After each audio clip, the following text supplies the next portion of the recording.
Bien-aimés, que Dieu vous bénisse. J'espère que vous allez très bien. Je dis bonjour à tout le monde. Vous savez, frères et sœurs, la volonté parfaite de notre Dieu est que tout homme soit sauvé. C'est le désir de son cœur. Il ne veut pas que le pécheur aille à la perdition. Parce que la vie sur terre, elle est courte. Mais les choses sérieuses commencent une fois que le corps est mis dans le cercueil. C'est pourquoi Dieu, dans son amour, il veut que tout homme soit sauvé. On était tous condamnés à cause de nos iniquités. Mais Dieu a envoyé son Fils. C'est lui qui a tout accompli, afin que le salut soit donné par grâce. Grâce, la grâce de Dieu. Aujourd'hui, l'homme n'a plus le droit d'aller dans le lac de feu, parce que la grâce, nous sommes dans les temps de la grâce. Bien-aimé, il y a un monsieur qui habite à côté ici. Ça ne fait pas longtemps.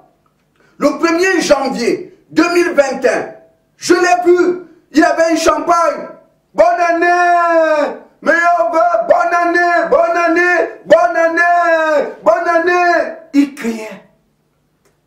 Il criait devant chez lui. Bonne année, meilleur vœu, bonne année. Ce monsieur est mort hier.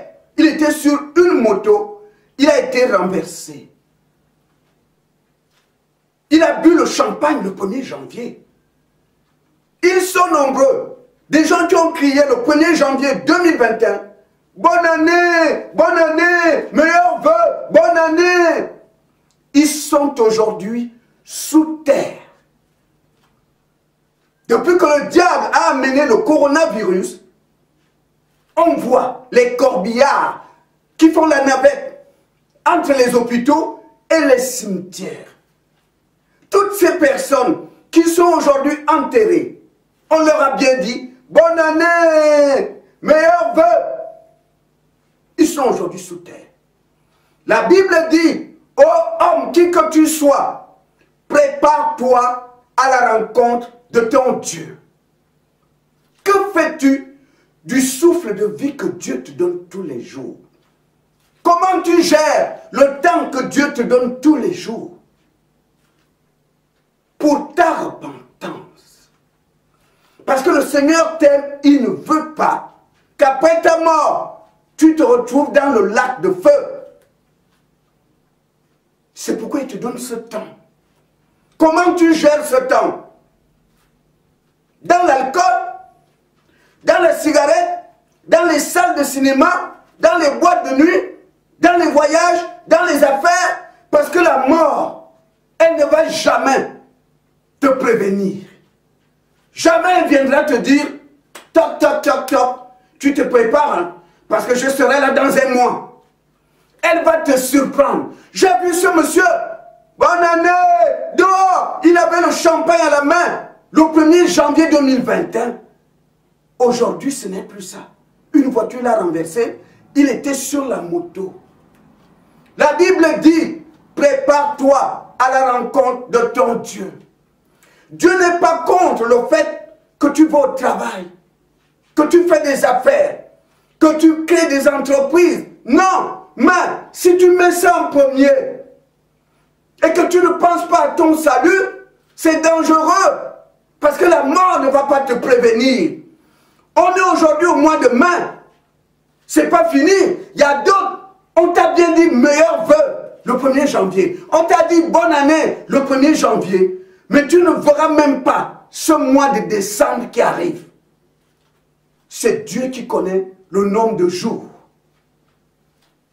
qui te reste ici sur terre. C'est Dieu qui connaît le nombre de jours. Toi, tu ne connais pas. Tu joues la thé. Dieu n'existe pas. Moi, je ne crois pas en Dieu. Vos histoires de Dieu, là, ce n'est pas mon affaire. Dieu entend tout ce qui sort de ta bouche. Dieu enregistre ton discours de tous les jours. Tu dis n'existe pas. Mais lorsque les gens allaient au baptême de Jean-Baptiste, Jean-Baptiste, qu'est-ce qu'il a dit? Qui vous a appris à fuir la colère à venir? Race de vipère. Qui vous a appris à fuir la colère à venir? Oui, cher monsieur, sœur, mesdames, il y a une colère qui arrive. La colère de notre Dieu. Il a un cœur, il sait se mettre en colère. La colère arrive. Pourquoi? Pourquoi Dieu, le Dieu d'amour, va se mettre en colère? Contre qui et pourquoi? Mettez-vous à sa place. Mettez-vous à sa place. Sa colère est normale. Oui, c'est justifié. Il est assis sur son trône. Il nous a donné les commandements. Personne n'a mis en pratique la parole de Dieu. La Bible dit, tous, lorsque Dieu regarde toute la terre, il a trouvé que tous ont péché et étaient privés de la gloire de Dieu. On avait tous pour destination le lac de feu après notre mort.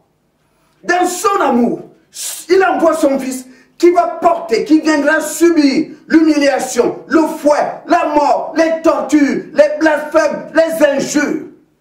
Un innocent. Dieu va supporter ça. Dieu va supporter comment son fils est traité. Il verra ça, c'est dur pour lui. Regardez comment son fils est traité. Regardez comment on l'a traité. Lui, le juste, il faisait du bien, mais ça a été des blasphèmes, des calomnies, des injures. On lui a craché dessus. Il n'a point ouvert la bouche pour se défendre. Il s'est laissé faire. On l'a écrasé. On l'a crucifié. Dieu a supporté. Son amour est grand. Son amour est grand. Et il a laissé faire. Il a tout accompli. Pour toi, pour moi, pour nous les pécheurs. Alors, troisième jour, il est ressuscité. Il est retourné au ciel. Père, ce que tu m'as demandé de faire, je l'ai fait. C'est pourquoi il a dit, Père, tout est accompli. Tout est accompli. Jésus va au ciel. Dieu nous attend après notre mort. Et quand tu arrives là devant le trône de Dieu, le jour de ta mort, car il est écrit, après la mort vient le jugement. Hébreux chapitre 9 au verset 27.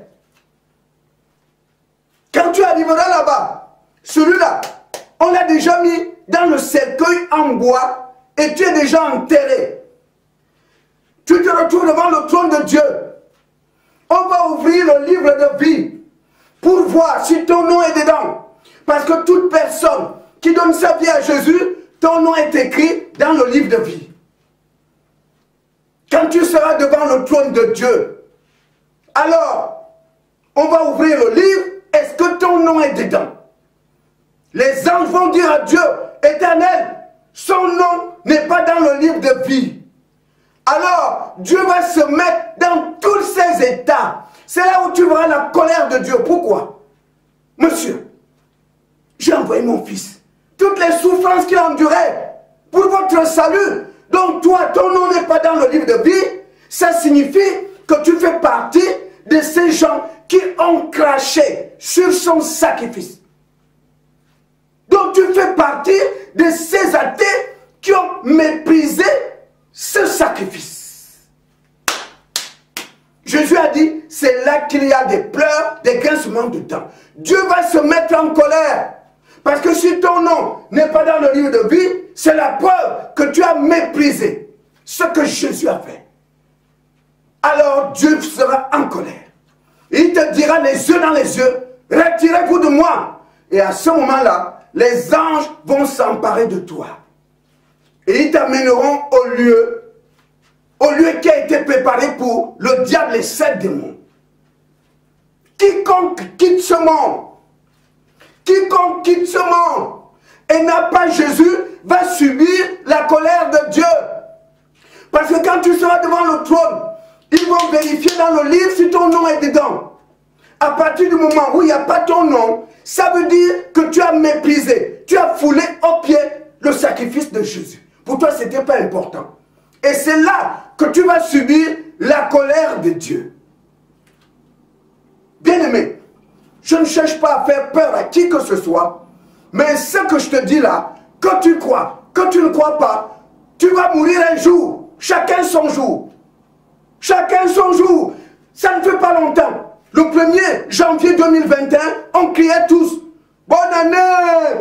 Bonne année, meilleurs vœux! Bonne année! Bonne année! » On criait partout comme des fous. Beaucoup aujourd'hui, on leur a bien dit « meilleurs vœux », ils sont déjà enterrés. Et c'est pas fini.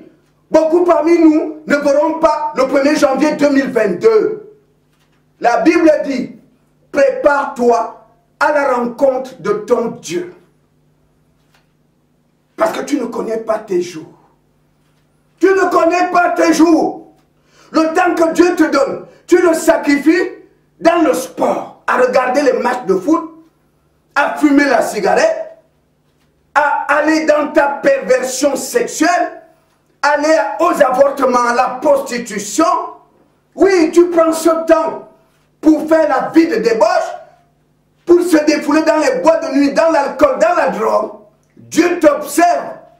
Le temps, ton temps, est limité. Le temps de l'homme sur terre est limité. Il y a une fin à toute chose. Le temps que tu as aujourd'hui est limité. Il y a une fin. Il y a une fin. La fin de ton séjour sur cette terre. Ça n'arrive pas qu'aux autres. Lorsqu'on regarde aujourd'hui, les pompes funèbres tournent à plein régime. Les pompes funèbres tournent à plein régime. Les corbillards font la navette hôpitaux, cimetières. Ça n'arrive pas qu'aux autres. Aux autres, ça n'arrive pas qu'aux autres. Il y a des victimes du corona. Il y a des victimes d'autres maladies. Il y a des victimes des assassinats. Il y a des victimes des accidents de route. Il y a des victimes partout. Il y a des victimes de sorcellerie. Il y a des victimes des suicides. La mort frappe partout, de plusieurs façons. Prépare-toi. Prépare-toi. Ton temps sur terre est limité. La durée de vie que tu as aujourd'hui est limitée. Ça a une fin. Toute chose a une fin. Ton temps est limité. Est-ce qu'aujourd'hui, tu es déjà en règle avec ton Dieu? Parce que la mort, tu ne connais pas le jour, elle va te surprendre. Où en es-tu aujourd'hui avec ton Dieu?